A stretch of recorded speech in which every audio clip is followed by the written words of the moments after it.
ஆகாஷ்வாணி.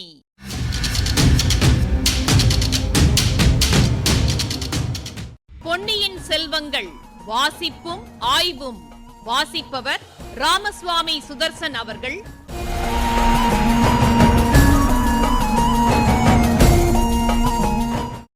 மகாராஜாதிராஜ ராஜகம்பீர ராஜமார்த்தாண்ட ராஜகுலோத்துங்க ராஜகுலதிலக ஈரேழு 14 லோகத்தின் அதிபதி பாரா.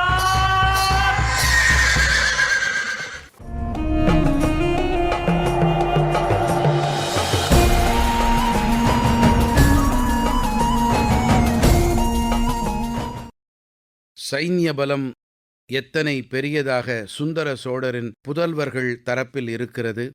அது மட்டுமல்லாமல் சோழ நாட்டு மக்கள் சுந்தர சோழரின் புதல்வர்களிடம் எவ்வளவு அபிமானம் கொண்டவர்கள் போன்ற யதார்த்தமான விஷயங்களைப் பற்றியெல்லாம் தன் மகனிடம் உரையாடிக் கொண்டிருந்தார் செம்பியன் மாதேவி.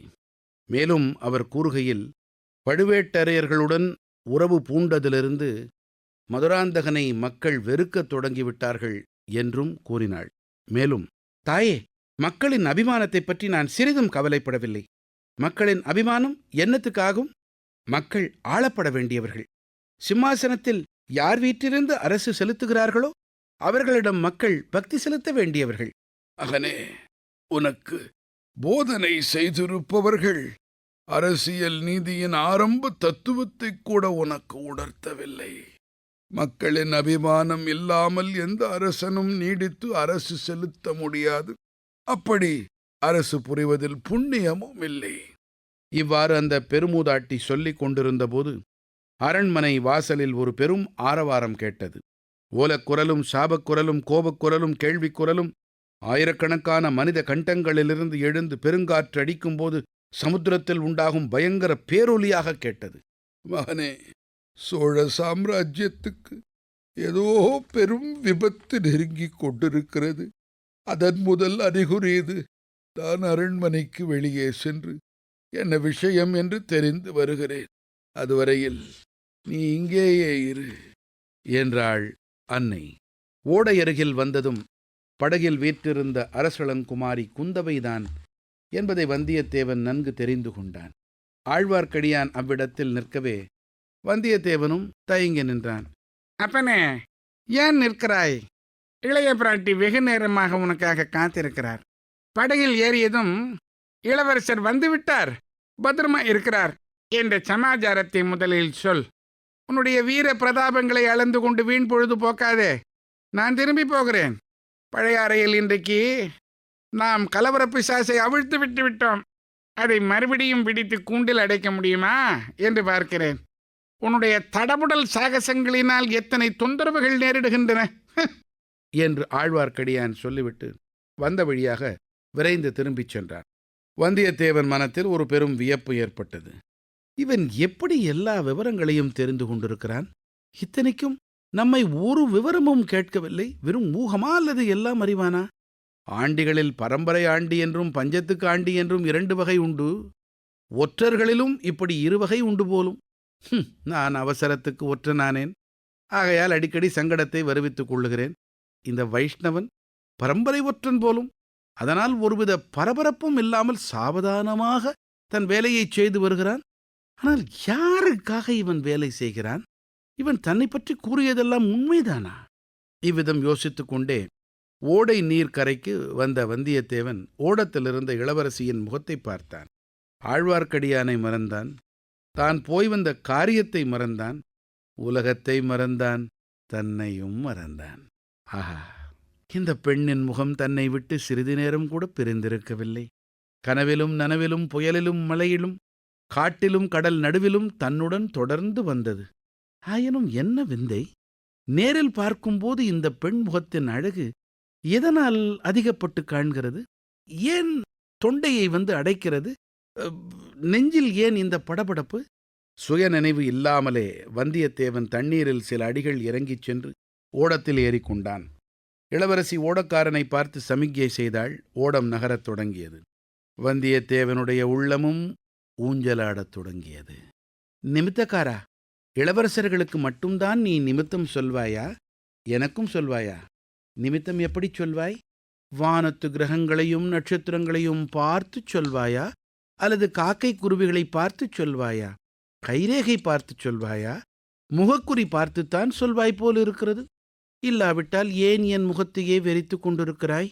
இப்படி செய்தாயானால் உயர்குலத்து பெண்கள் யாரும் உன்னிடம் நிமித்தம் கேட்க முன்வர மாட்டார்கள் என்று அரசளங்குமாரி கூறியது வந்தியத்தேவன் செவிகளில் இனிய கிண்கிணி நாதமாக கேட்டது. அம்மணி, நிமித்தம் பார்ப்பதற்காக தங்கள் முகத்தை பார்க்கவில்லை. எங்கேயோ எப்போதோ பார்த்த முகம் போல் இருக்கிறதே என்று ஞாபகப்படுத்திக் கொள்ள முயன்றேன். தெரியும் தெரியும், நீ மிக்க மறதிக்காரர் என்பது எனக்கு தெரியும். நான் ஞாபகப்படுத்துகிறேன். ஏறக்குறைய 40 நாளைக்கு முன்னால் குடந்தை ஜோதிடர் வீட்டில் முதலாக பார்த்தீர். பிறகு அன்றைக்கே அரசலாற்றங்கரையிலும் பார்த்தீர். அம்மணி, நிறுத்துங்கள். தங்கள் வார்த்தையை நான் நம்ப முடியவில்லை. 40 நாளைக்கு முன்புதானா தங்களை முதலாக பார்த்தேன்? 40,000 ஆண்டுகளுக்கு முன்னால் பார்க்கவில்லை? 100 ஜென்மங்களில் 100,000 தடவை தங்களை பார்க்கவில்லையா? மலை அடிவாரத்தில் பார்க்கவில்லையா? குன்றின் உச்சியிலே பார்க்கவில்லையா? நீர்ச்சுனையின் ஓரத்தில் பார்க்கவில்லையா? அடர்ந்த காட்டின் மத்தியில் கொடும் புலியினால் துரத்தப்பட்டு ஓடிவந்த தங்களை நான் காப்பாற்றவில்லையா? வேல் எறிந்து அந்த புலியை கொல்லவில்லையா? அப்போது நான் காட்டில் வேட்டையாடித் திரிந்த வேடுவனாயிருந்தேன். விதவிதமான வர்ணச் சிறகுகள் உள்ள அழகழகான கிளிகளை வலை போட்டு பிடித்து கொண்டு வந்து கொடுத்தேன். தாங்கள் அந்த கிளிகளை என்னிடமிருந்து வாங்கி கொண்டு வானத்தில் பறக்க விட்டுவிட்டு கலகலவென்று சிரித்தீர்களே. ஒரு சமயம் நான் மீன்பிடிக்கும் வலைஞனாயிருந்தேன். தூரங்களில் உள்ள ஏரிகளுக்கும் ஆறுகளுக்கும் சென்று வெள்ளி மீன்கள், தங்க மீன்கள், மரகத மீன்களை பிடித்து கொண்டு வந்து கொடுத்தேன். அவற்றை தாங்கள் வாங்கி கொண்டு மறுபடியும் ஓடும் தண்ணீரில் விட்டு அவை துள்ளி நீந்திச் செல்வதை பார்த்து மகிழ்ந்தீர்களே. தொலைதூரங்களில் உள்ள கடல்களுக்குச் சென்று கடலின் ஆழத்தில் மூச்சு பிடித்து முழுகி முத்துக்களையும் பவழங்களையும் சேர்த்து கொண்டு வந்து கொடுத்தேனே. தாங்கள் அவற்றை கையினால் அளந்து பார்த்துவிட்டு ஊரிலுள்ள சிறுவர் சிறுமிகளை அழைத்து அவர்களுடைய சின்னஞ்சிறு கைகளிலே முத்துக்களையும் பவழங்களையும் சொரிந்து அனுப்பினீர்கள். 300 வருஷங்கள் வளர்ந்த இலந்தை மரத்திலிருந்து 30 ஆண்டுகளுக்கு ஒருமுறை விளையும் இலந்தை கனியை காத்திருந்து பறித்து வந்து தங்களிடம் சமர்ப்பித்தேன். அதை தாங்கள் வளர்த்த நாகணவாய்ப் பறவைக்கு கொடுத்து அது கனியை கொத்தி கொத்தி தின்னுவதை பார்த்து களித்தீர்களே. தேவலோகத்துக்குப் போய் அங்குள்ள மந்தார மலர்களையும் முன்புழிந்தேன். எங்கள் கொல்லை வேலியில் பூக்கும் முல்லை மலரின் அழகுக்கும் மணத்துக்கும் இவை ஈடாகுமா என்று சொல்லிவிட்டீர்கள். தேவேந்திரனிடமிருந்து அவன் அணியும் ஒப்பில்லா ரத்னஹாரத்தை வாங்கி கொண்டு வந்து கொடுத்தேனே.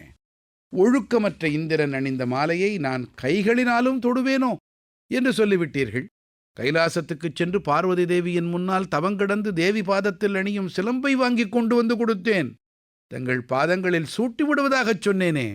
ஐயையோ, ஜெகன்மாதாவின் பொற்பாதச் சிலம்பு என் காலிலே படலாமா? என்ன அபச்சாரம்!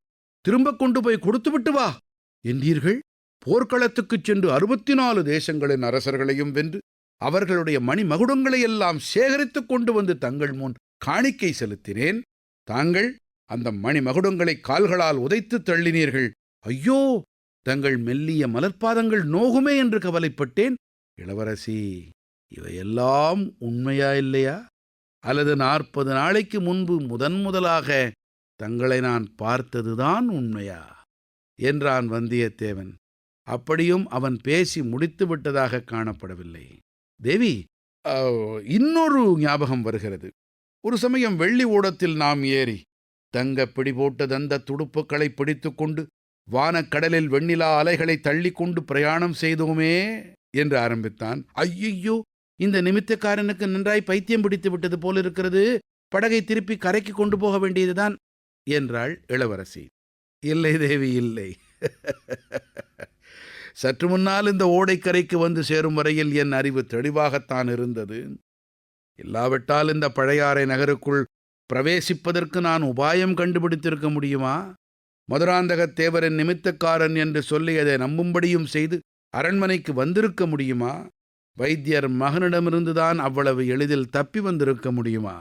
இந்த படகில் ஏறி தங்கள் திருமுகத்தை பார்த்தவுடனேதான் மது உண்டவனைப் போல மதிமயங்கிப் போய்விட்டேன் என்று சொன்னான் வந்தியத்தேவன். இப்பகுதியின் ஆய்வினை வழங்குகிறார் ஐங்கரன் அவர்கள்.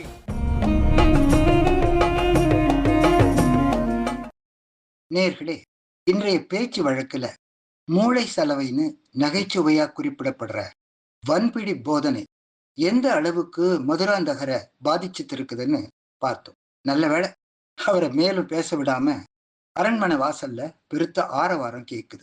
ஓடை நீர்க்கரைக்கு வந்து சேர்ந்த வந்தியத்தேவன் இன்னும் தான் வந்த விஷயத்த சொல்ல தொடங்கல. அதுவரையில சில தொடர்கள், சொற்கள் இவற்றையெல்லாம் குறித்து பார்ப்போம். அபிமானம். இத்தொடர்ல மானம் என்பது அளவு, மதிப்பு, மரியாதை என்பதையெல்லாம் உள்ளடக்கியது. அபி என்ற முன்னூட்டு மேலான என்ற பொருளை கொண்டு இணையது. இந்த பகுதியின் அமைவில தமது மதிப்பிற்குரிய இளவரசர்னு மக்கள் வச்சிருக்கிற பற்றுறுதி, இப்படி பொருள் கொள்ளணும். வீர பிரதாபங்கள். இந்த தொடர் வீர பெருஞ்செயல்கள்னு பொருள்படும். பிரதாபம் பெருமை, வீர பராக்கிரமம், செயற்கரிய செயல்கள், இதையெல்லாம் குறிக்கும் சொல். நீர்ச்சுனை. மலைப்பாறைகள்ல இயற்கையா உள்ள நீர் ஊற்று, ரொம்பவும் தூய்மையான நன்னீர் ஊற்று. கலையும் பிணையுமாக, அதாவது ஆணும் பெண்ணுமாக 2 மான்கள் தாகம் தணிய சுனையை நோக்கி வருகின்றன. ஒரு மானின் தாகத்தை மட்டுமே தீர்க்க முடியும், அவ்வளவு நீர் தான் இருந்தது. தன் இணை அந்த சொற்ப அளவு நீரை அருந்தட்டும் என்பதற்காக தான் குடிப்பது போல பாசாங்கு செய்து, அதாவது நீரை உறிஞ்சாமல் ஒலி மட்டும் எழுப்பிச்சான் ஆண்மான். நெஞ்ச நெகிழ்விக்கிற இந்த தியாக சித்திரத்தை 5 இணை 50 என்ற நூல்ல காணறோம். தீட்டின புலவர் மாறன் பொறையனார். பவளம், பவழம் 2 சொற்களுமே தமிழ் இலக்கியத்துல பயின்று வந்துள்ளன. அகநானூற்று பாடல்கள்ல 3 உட்பிரிவுகள். 120 பாடல்கள் வரை களிற்று யானை நிறை, 121 240 வரை மணிமிடை பவளம், 241 400 வரை நித்தில கோவை. மணிமேகலையிலும் பவளம் என்ற சொல் வருது. பவளச் செஞ்சுடர் திகழொளி மேனியன். பவளம் இதற்கான மேற்கோள் குறுந்தொகையிலிருந்து. பவளத்தன்ன மேனி. மந்தார மலர் அழகும் நறுமணமும் கொண்டது. திருவாத்தி என்கிற பெயரை இலக்கியங்கள்ல பார்க்கலாம். மரவகை மந்தாரை வெளிர் மஞ்சள் நிற அல்லது வெண்ணிற பூக்களை தரும். செடிவகை மந்தாரை அந்தி மந்தாரைன்னு குறிப்பிடப்படுது. மாலை பொழுதுல மலர்வது. சிவப்பு, மஞ்சள், வெள்ளை, வெளிர் சிவப்பு, இப்படி பல வண்ணங்கள்ல பார்க்கலாம். பாரிஜாத புஷ்பம். இந்த மலருக்கு இன்னொரு பேரு பவழமல்லி. இலக்கியத்துல சேடல் என்ற பெயர்ல குறிப்பிடப்படுது. குறிஞ்சி பாட்டுல வரும் சேடல், செம்மல், இந்த வரிசையில சேடல் பவளமல்லி, செம்மல் ஒரு வகை முல்லை. இரவுல பூத்து அதிகாலையில உதிர்ந்துவிடும் நறுமணமிக்க மலர் பவளமல்லி. சந்திப்போம் அடுத்த நிகழ்ச்சியில.